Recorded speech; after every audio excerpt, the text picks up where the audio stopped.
नमस्कार दोस्तों, आज हम हरियाणा चुनाव में कांग्रेस की हार का पोस्टमार्टम करते हैं। सवाल यह है कि तमाम एग्जिट पोल में सत्ता में वापसी करने वाली कांग्रेस कैसे सत्ता से दूर हो गई। आखिर इसके पीछे मुख्य वजह क्या रही। दोस्तों, अमर उजाला के पत्रकार विजय गुप्ता लिखते हैं, माहौल पर भारी पड़ा भाजपा का माइक्रो मैनेजमेंट।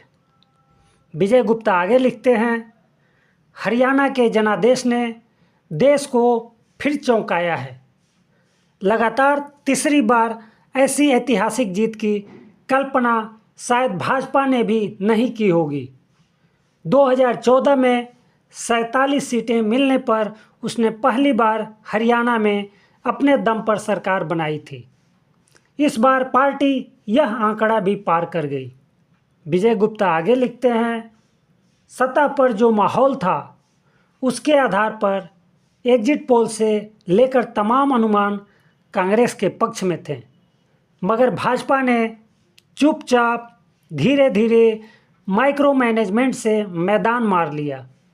उम्मीदवारों के चयन से लेकर जातीय समीकरणों को लेकर भाजपा की रणनीति काम कर गई। कांग्रेस की हार ने साबित कर दिया कि केवल सत्ता विरोध के सहारे चुनावी नैया पार नहीं लगाई जा सकती। संगठन और जमीनी स्तर पर काम भी जरूरी है। भाजपा ने 4 मंत्रियों सहित 14 विधायकों के टिकट काटने और कई विधायकों की सीटें बदलने का जोखिम उठाते हुए भाजपा ने उम्मीदवारों के चयन में रणनीतिक कौशल दिखाया।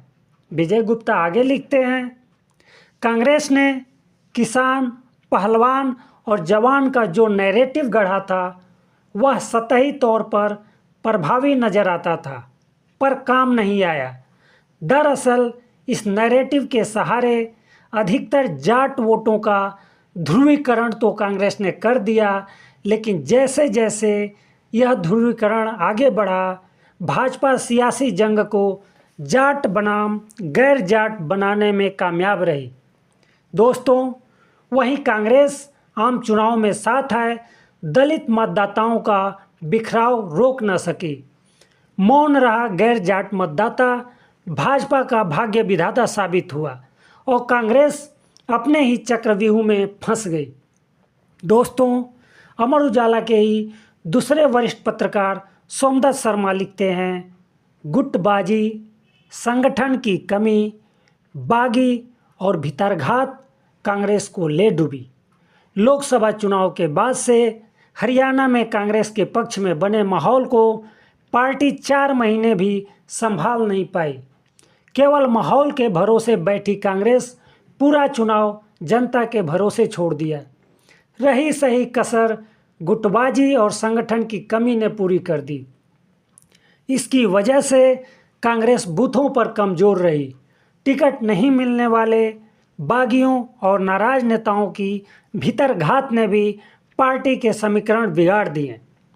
पत्रकार सोमदत्त शर्मा लिखते हैं, टिकट वितरण से लेकर तमाम मामलों पर कांग्रेस हाईकमान की ओर से पूर्व सीएम भूपेंद्र सिंह हुड्डा को फ्री हैंड करना का फार्मूला भी उल्टा पड़ गया।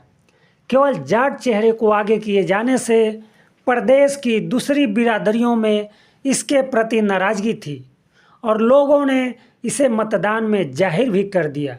शीर्ष नेतृत्व भी शांत मतदाताओं के मूड को भांप नहीं पाया और यही भारी पड़ गया।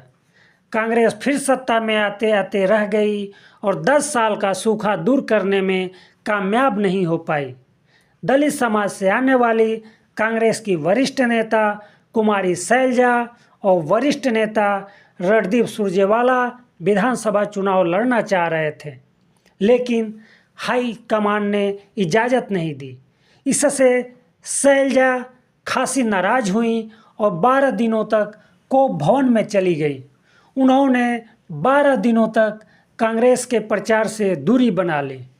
इस मुद्दे को भाजपा ने जमकर भुनाया और दलितों को अपनी ओर करने की कोशिश की। वहीं रणदीप सुरजेवाला अपने बेटे आदित्य सुरजेवाला के क्षेत्र कैथल व चौधरी वीरेंद्र सिंह अपने बेटे बिरजेंद्र सिंह के क्षेत्र उचाना से बाहर ही नहीं निकल पाए। कांग्रेस नेता कैप्टन अजय यादव भी अपने बेटे के क्षेत्र तक ही सीमित रहे। पूरे चुनाव में कांग्रेस दिग्गज एकजुट नजर नहीं आए।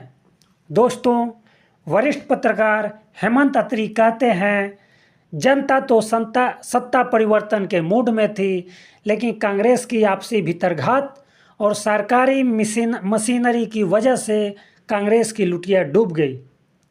टाइगर के तौर पर मशहूर वरिष्ठ पत्रकार अशोक वानखेड़े एक डिबेट में कहते हैं, मेरा मानना है कि जिस सरकार के 9 मंत्री हार गए उस सरकार को जनता ने रिजेक्ट कर दिया था। हरियाणा में पीएम मोदी की रैली पर राहुल गांधी की रैली भारी थी। अशोक वानखेड़े कहते हैं, भूपेंद्र सिंह हुड्डा और कुमारी शैलजा खुद को मुख्यमंत्री का सबसे मजबूत दावेदार साबित करने के लिए एक दूसरे को निपटाने के चक्कर में जुट गए, जिसकी वजह से हरियाणा में कांग्रेस को ही इन्होंने निपटा दिया। ये दोनों नेता एक दूसरे के लोगों को हराने के लिए पूरी ताकत लगा दी थी, लेकिन इसका परिणाम यह हुआ कि इनके साथ साथ कांग्रेस भी निपट गई।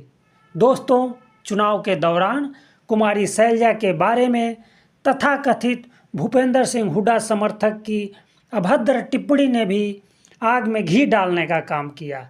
दोस्तों, आज बस इतना ही। हरियाणा चुनाव में मशीनरी के खेल पर आगे चर्चा होगी। तब तक हमें दीजिए इजाज़त। आप देखते रहिए UP80। धन्यवाद।